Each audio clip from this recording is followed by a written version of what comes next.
Our mission at SD Bullion is clear: the lowest cost gold and silver available online. While we do not have pretty blue boxes, free shipping on every order, or glamorous gold and silver infomercials, SD Bullion has the lowest prices that may save you hundreds on your next order. So before you make your next investment, do the math and join the over 40,000 new customers who have recently made the switch to SD Bullion. Why pay more?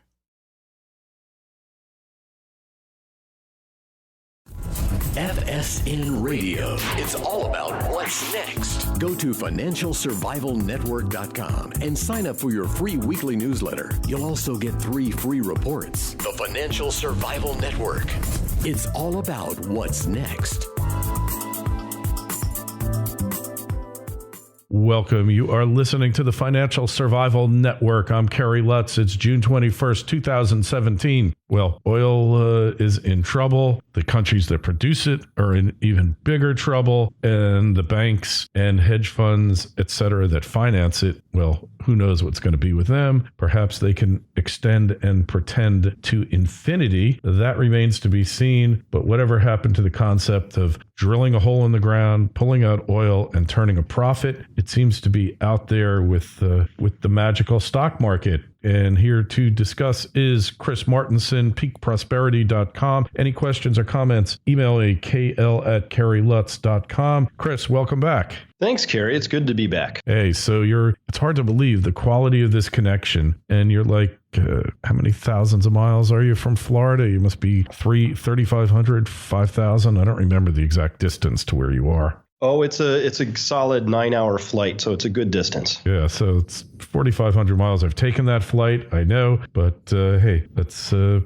price of seeing the world here. So speaking of the world and what's happening in Saudi Arabia, they just realigned the kingdom's line of succession. It basically purged out, I guess, elements of the government they felt were antithetical to the existing king. What's going on here? Well, that's certainly Game of Thrones material. Saudi Arabia, I mean, it's just first. Let's just be completely honest. You know, the United States considers Saudi Arabia one of our closest allies when you measure Saudi Arabia on virtually every dimension that we should care about, whether it's democracy, rights of individuals, women's rights, criminal rights and proceedings, the right to protest, the right to vote, you name it. I mean, it is just an absolutely backwards nation from so many human development standards, and yet they seem to be our best friend. And of course, we all know the reason why. They sell a lot of oil and agreed a long time ago to recycle their oil profits in dollars and keep those housed in the United States. In return, they get our protection. So it's just fun watching the media and administrations, through sins of omission and commission, try and pretend like having Saudi Arabia as an ally makes sense.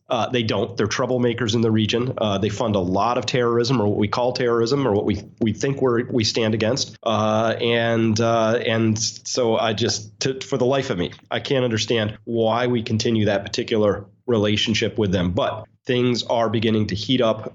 Long simmering feuds have finally broken open. We actually saw the claim that Saudi Arabia had intercepted a boat, one of 3 that it managed to capture from Iran, loaded with explosives coming over to do who knows what, but caught near a major oil installation. So these things are all really beginning to unfold rapidly. And when they do, to see a purge come along where the existing king, I guess we have to call him now, Salman, would take that opportunity to begin to reshuffle that deck of 3,000 princes. This seems like just something that makes sense in a turbulent era and area at this time. Yeah, it is turbulent. It's always been turbulent, and a lot of palace intrigue there, but their economy is going down the tubes, isn't it? Well, it is. They need very high oil prices, much higher than currently, to sustain their existing spend levels. They've been running basically a bread and circus for a long time. I don't know how much circus they got going on, but certainly they've been paying and supporting social programs because they got a lot of poor people. There's not a lot of opportunity in the country for a lot of the people. They've got a very, very steeply pyramid-shaped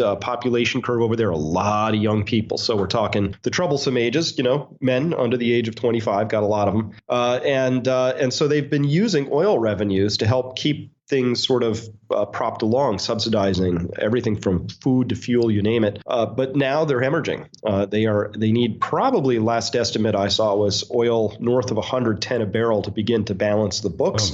And of course, they're very far from that. So they're bleeding pretty heavily at this time, doing bond issuances, talking about an IPO for Saudi Aramco, all these ways of getting more funding to come in during a really troublesome time. Yeah. Hey, so, the odds of what are the odds of oil going back over 100 a barrel anytime soon? No chance anytime soon, unless there was something that did shut down the Strait of Hormuz. But then, of course, I don't think Saudi Arabia would be selling too much.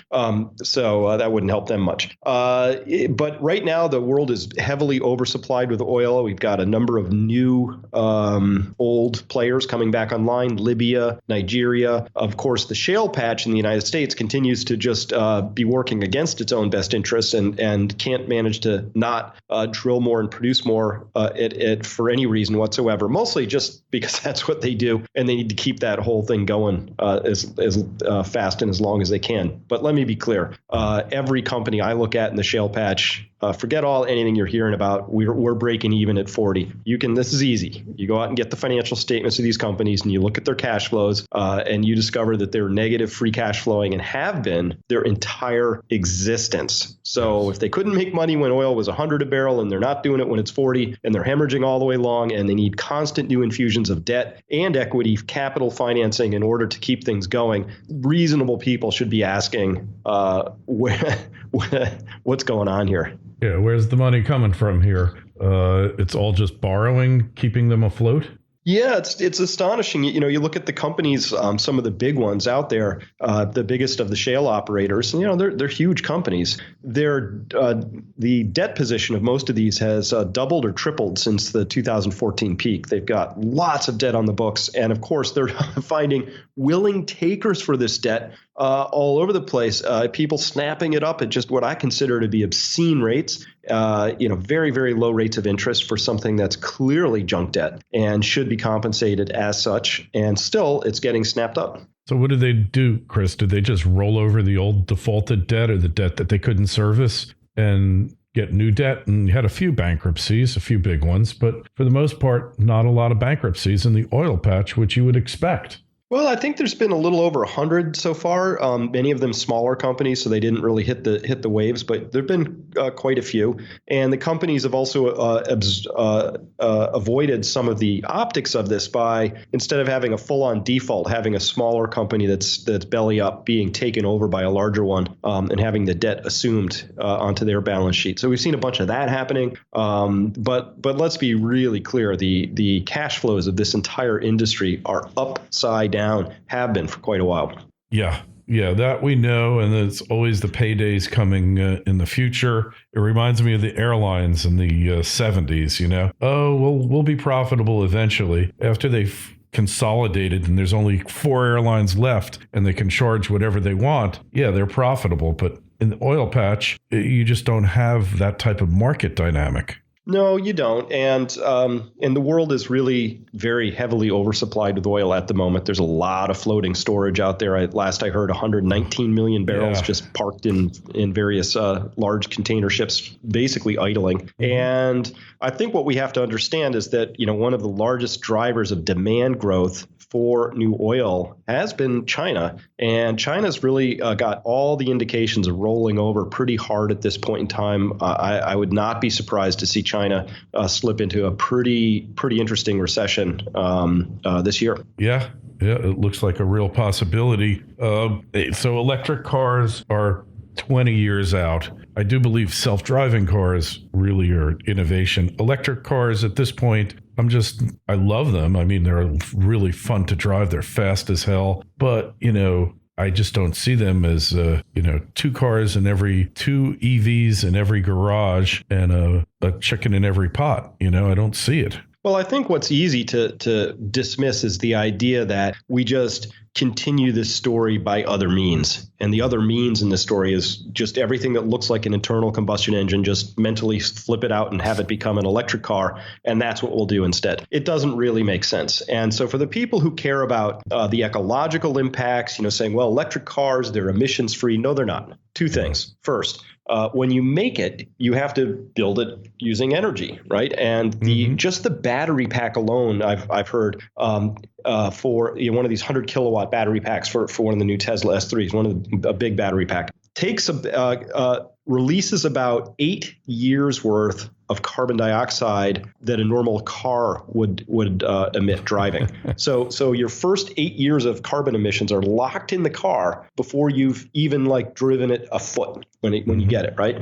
Yeah. Part two is, well, you still have to recharge this thing. Please just work with me for a second. Think about, where does that electricity come from? People, well, my electricity comes from wind towers. Please look at a video of how wind towers are installed. See if you can notice how much diesel fuel is involved, not just in the manufacture, but the installation, all of that. This is what people don't understand is that fossil fuels are subsidizing or hidden in every single thing we're calling alternative energy. And it's not hard to unravel that. Hey, I thought the electricity came from the plug in the wall when I plug it in. You mean they have to send it from someplace? I'm shocked. I just learned this last year. Apparently they do. God, I can't believe it. Well, but the one thing I do see now, Tesla has a lot of faults, and it's a totally speculative bomb waiting to blow up. And maybe it will, and maybe it won't. The odds are good that it will, because it's not like the auto business is non-competitive. They've got competitors from places they haven't even heard of yet. But what Tesla has done, they've done several noteworthy things. Number one, they've gotten rid of model year rollouts. The model year of a Tesla is irrelevant. That's a good thing. Number two, they made the car, and we don't know if this is good or not, an upgradable item. So yeah, there are innovations in the hardware in the car for sure, but they've made it software upgradable. So every car comes off the Tesla line just about the same, except for the badge on the back. Maybe the battery size is a little different, whether you've got the second motor or not, but they pretty much come off the line equal. And then everything else is software. So that's a brilliant innovation. And number three is their self-driving aspects of the new S-Class and X is far and away better than anything else out there, to the point, Chris, where it's almost revolutionary. My friend Mike got one. He said, I just programmed in the address and it just drove me there, literally. And, I kind of kept my hand on the wheel, but the car drove me there. So the cars can be fetched. And, most cars sit in the garage or the driveway or the parking lot 90% of the time unused, 95%. So that concept of communal ownership or some kind of centralized ownership of vehicles, and you pay as it takes you wherever, I think is coming. And I think it's coming in, a reasonable amount of time, not 2 to 5 years, probably, or maybe some limited, but 10 to 15 to 20. I think we're going to see that. Well, I certainly hope so. And that's the part where the story, I think, if you don't take that step you just took, if you don't go there, if you think, we just replace, current internal combustion engines with electric cars and somehow that fixes something, it doesn't. But what you're talking about does. Now, this is an opportunity where we need a lot fewer vehicles in total, because now you don't have to have one and I have to have one and everybody's got to have one. You might need one vehicle for, I don't know what the figure would be, but 10. So first off, you're going to kill the automobile industry. It needs a fraction of what it used to need. Second of all, the entire industries of mechanics. I don't know. I went to a Tesla shop when I was out in California at the SpaceX facility, and they had a garage there. And they have a big bay window you can look through, like you're looking at your baby at the hospital, right? and there's guys and gals in there working on Teslas, and they're wearing white coats, right? Like doctors. And there's these little trays. There's no oil to be seen. There's no grime. There's no nothing. I mean, it was all very automated how they lifted the frame off the chassis. All that. So it was astonishing to watch. And there was very little maintenance that needed to be done at all. Yeah, right? It doesn't need brakes. The brakes, they say, will last for $500,000 because they're not really brakes, only at very slow speeds. Does the car actually have a friction-based braking system? Otherwise, it reverses the motor and you stop like an airplane lands on the runway, and then it flips the reverse thrusters on. it's not exactly it, but they reverse the engines and it slows you down. And that's what the Tesla does. Yeah, there's 7 moving parts in there, I think, besides like the windows. No carburetors, no transmission fluid, no oil, no oil dirt. Change, no coolant, no radiator, no. I mean, it's just astonishing when they lift the thing off. You're like, that's it. It looks like a silver watermelon. It's a watermelon engine. Yeah, it's just amazing. Yeah. So there are big innovations in the car, but that doesn't necessarily mean that it's going to be a boom for the auto industry. In fact, you could see a dramatic contraction. Although the replacement cycle, there's, I don't know, 1 billion or 2 billion cars out there on the road. So if you need a couple 100 million, but maybe the car companies are going to own them, the Uber concept, I don't know, but you can summon the car now. If you're in a parking lot, just hit the button and it'll come get you. It's pretty remarkable. And that'll use a lot less energy overall. It'll be a great idea. But to think it's going to be so disruptive I could pick 10 different sub industries, cabbies, from limo mechanics drivers, to you name it. Limo drivers, body shops, because if most of the accidents come from human driver error and all of a sudden there's no human driver for the error to occur, in theory, you'll see, computerized crack ups, right? Some kids having some fun and hacking and making a highway shut down for a couple hours. But you're not going to have, like in Florida here on I-95, I call it the highway of death. I mean, they're just like pulling bodies away all day long. And, it stretches for 400 miles. So it's a long stretch of road, but it's a very dangerous place that you really don't want to send your loved ones to. No, I've heard that term before. I lived in Florida for 2 years of my life, and I drove a motorcycle, and I came to really fear for my life. I mean, I couldn't trust any stop sign. Red lights were meaningless. You name it. Like no. Yeah, rightfully so, man. I mean, you're so on the money. It's just totally. It's just an accident waiting for a place to happen, right? It's like one constant accident and you just notice it from time to time. Oh my God. Yeah. It's constant nonstop. So self-driving cars, but there are infrastructures and cottage industries that feed off of all this stuff, all the misery, right? People feed off, lawyers and you name it. All of them are feeding off of it. So it's going to be a great societal change, but it's not like it's going to happen overnight here. It just isn't. Some guy said within the 5 years, everybody will be self-driving. And I just don't see that one happening. No, there's a timescale cost. And of course, all of this, Kerry, depends on us having a functioning economy, because this will all be very expensive. While we're talking about improvements, we're talking about capital cost improvements. Here's why your friend's wrong about the 5-year thing. The reason that we wouldn't if we could just magically, if energy wasn't a component of this story and capital didn't matter, we'd snap our fingers and we'd get there. But the problem is that for the guy who just this year bought a F-250 tricked out totally for $65,000 or whatever they're spending on those horrible things at this point, right?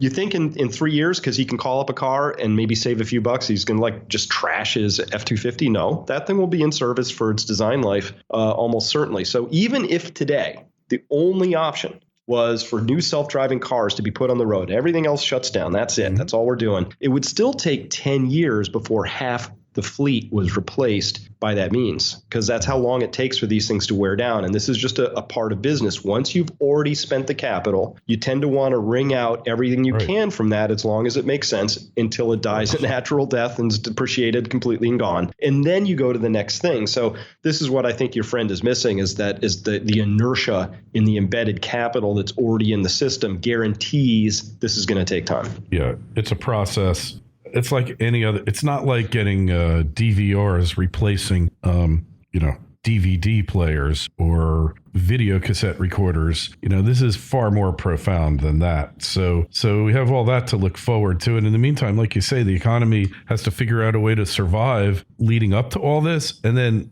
the disruption that's going to occur afterwards And those are not like pleasant prospects here, Chris. I don't think so. My view is that the Federal Reserve really went off the reservation in 1994 over a very small bond market hiccup and created the rest of the roaring 90s because Alan Greenspan did something very dumb. Mm-hmm. And then also with the long-term capital management bailout in 1998, gave a very bad message to Wall Street, which they've ran with and not forgotten. Oh, yeah. And then, of course, the reaction to the 2000 stock bust gave us something even worse. And then, of course, the reaction to that is now giving us what we're in right now, which I think is something even worse. And so when this giant, horrible experiment with inflating the largest set of bubbles the world has ever seen, when this finally bursts, it's going to take a long time to pick up the pieces. It just will. Yeah. The world's going to be a different place after it bursts as well, isn't it? Right? Well, it is. And it's already shifting at this point in time. And when you look at the number of countries that the United States now is at sort of geopolitical loggerheads with, it's a growing list. The stuff with Russia is very concerning to me personally at this point. And I don't think Trump isn't helping. He sort of continued whatever neocon policy was already in place beforehand. But whoever it is that's decided in Washington that we have to make Russia an enemy is doing a great job. They got some really nice lapdogs in the media. They're doing a bang up job at it. But I think it's a terrible idea and Absolutely. Not exactly the wrong enemy to be picking at this point in our history. Actually, we should be much more closer allied with Russia. We have a lot more long-term common interests, as do they.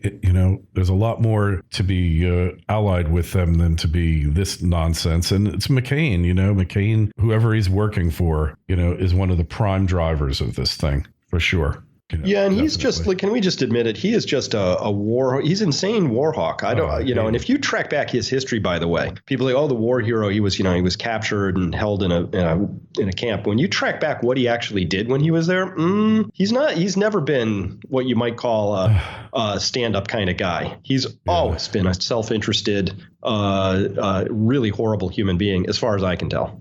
Yeah, awful guy. You're correct. And not so stable either. But anyway, we're drifting. So don't go out and buy that Tesla quite yet, unless you've got so much money that it doesn't matter and you don't care what's happening to the world and the markets out there. Your trusty internal combustion engine powered car is going to be with us for a long time to come. So just figure out how to make that thing work for you in as efficient a manner as possible, right? Well, absolutely. And don't get me wrong. I've driven Teslas. They're amazing. Yeah. Truly, the direction we should be going in. No question about that. And a lot of issues to work through still and lots of things we have to think through, not least of which is where and how are we going to be supplying our energy going forward? We still don't have what I consider to be a decent strategy in this country. And I think that's really going to bite us at some point. Agreed, for sure. And just be ready for it. That's the main thing that you need to do. Anyway, Chris, where's the best place to find you? At peakprosperity.com, of course, come on by. We have a lot of free information. We got a subscription newsletter and a good community of people. And we're talking about these sorts of issues all the time. And these are the existential issues coming up for the next decade and the next generation. Anyway, you'll find a link to Chris's site in the show notes to our interview on financialsurvivalnetwork.com. While you're there, sign up for the newsletter. Again, emails kl@kerrylutz.com, Facebook page, Financial Survival Network. Chris, we'll talk to you again real soon. All right. Thank you, Kerry. FSN Radio. It's all about what's next. Go to financialsurvivalnetwork.com and sign up for your free weekly newsletter. You'll also get 3 free reports. The Financial Survival Network. It's all about what's next.